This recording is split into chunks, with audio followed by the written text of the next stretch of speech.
জুলাই আগস্টে ছাত্র জনতার যে বিপ্লব, ফ্যাসিস্ট হাসিনাকে যারা দেশ থেকে বিতাড়িত করেছে, জনগণের মুখে হাসি ফুটিয়েছে যারা, সেই ছাত্র জনতার বিপ্লবের সাথে প্রহসন করা হচ্ছে। তারা কারা? তারা ফ্যাসিস্টদের দোষর, তারা আওয়ামী লীগের প্রেতাত্মা। এই আওয়ামী লীগের দোষরদের অবিলম্বে শিক্ষা অধিদপ্তর এবং শিক্ষা মন্ত্রণালয় থেকে প্রত্যাহার করতে হবে। আপনারা শুনেছেন, পত্র পত্রিকায় এসেছে, সামাজিক যোগাযোগ মাধ্যমে এসেছে, যাকে ডিজি করা হয়েছে এই লোকটি ছিল আওয়ামী লীগের দোষর। ছাত্র জনতার আন্দোলনে তারা অর্থ যোগান দিয়েছে এবং ছাত্র জনতাকে প্রতিহত করার জন্য তারা রাজপথে আন্দোলনে আওয়ামী লীগকে সক্রিয় সহযোগিতা করেছে। বরিশালের কি শ্রেণীবাদ, সেই শ্রেণীবাদের দোষর ছাত্ররা তাকে বরিশাল কলেজ থেকে, বিএল কলেজ থেকে বাধ্য কলেজে চলে যাওয়ার জন্য পরবর্তীতে সে পটুয়াখালী সরকারি কলেজে গিয়েছে। সেখানে ছাত্ররা তাকে ঠিক মতো কাজ করতে দেয়নি, তার বিরুদ্ধে মানববন্ধন করেছে।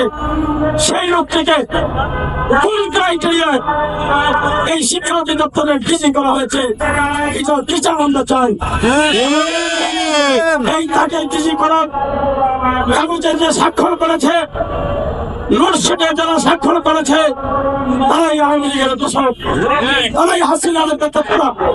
তাদেরকে ছাড় দেওয়া হবে না। তারা গোপনে আওয়ামী লীগকে এখানে পুনর্বাসন করার ষড়যন্ত্র লিপ্ত এবং এই সচিব এর জন্য দায়ী। সেই আওয়ামী লীগকে মদত দিচ্ছে, আওয়ামী লীগকে এখানকে সে পুনর্বাসন করতে যাচ্ছে। এই শিক্ষা সচিব, তার চাকরি হলো চুক্তিভিত্তিক। এই চুক্তিভিত্তিক শিক্ষা সচিবকে এই মন্ত্রণালয় থেকে এখনই প্রত্যাহার করতে হবে। এই মন্ত্রণালয় তাকে কোনো মন্ত্রণালয়ে রাখা যাবে না। সচিবের পদত্যাগ করতে হবে, সচিবের পদত্যাগ, শিক্ষা সচিবের পদত্যাগ। সুতরাং আমাদের আজকে স্পষ্ট ভাষায় বলতে চাই, এই শিক্ষা সচিব এবং এই নুরুজ্জামানের শিক্ষক সচিব তাকে বদলি না করা পর্যন্ত আমাদের আন্দোলন অব্যাহত থাকবে। শিক্ষা অধিদপ্তরের ডিজি তাকে করা হয়েছিল, মানসিক ডিজি তাকে করা হয়েছিল। আমার সাথে উপদেষ্টা মহোদয়ের কথা হয়েছে, খুব শীঘ্রই তাকে প্রত্যাহার করে নিয়ে যাওয়ার কথা।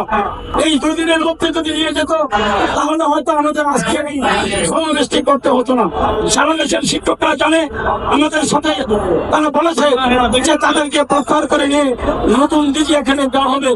এবং আমি এটাও বলেছি সাংবাদিক ভাইয়েরা, বিগত 4 আগস্ট এই ছাত্র জনতা যখন প্রেস ক্লাব এবং শিক্ষা অধিদপ্তরের সামনে দিয়ে তারা প্রেস ক্লাবে আসছিল, শিক্ষা অধিদপ্তর থেকে তাদেরকে প্রতিহত করা হয়েছিল।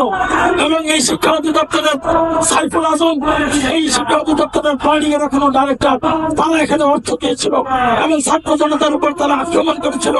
তারাই এখনো শিক্ষা অধিদপ্তরে আছে।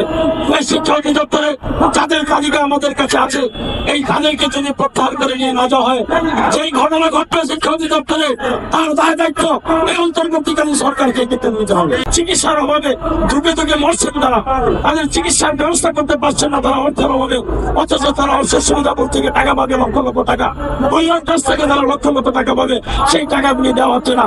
কতদিন লাগে?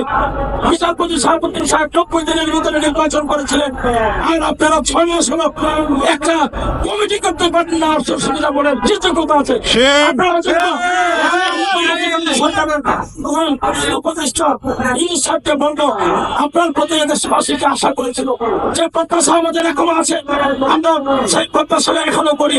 কিন্তু আমি আমাদের বিরুদ্ধে এই ধরনের উপদেষ্টা যারা মন্ত্রণালয় চালাইতে পারে না এবং আওয়ামী লীগের দোষর যে সমস্ত উপদেষ্টা, তাদেরকে আগামী 72 ঘন্টার ভিতরে প্রত্যাহার করে নতুন উপদেষ্টা নিয়োগ করেন। যারা কাজ করতে পারবে তাদেরকে উপদেষ্টা হিসাবে এখানে নিয়োগ দেওয়া হয়। তাদের উপদেষ্টা হওয়ার কোনো যোগ্যতা নাই। বহু লোক আছে বাংলাদেশে উপদেষ্টা হওয়ার মতো।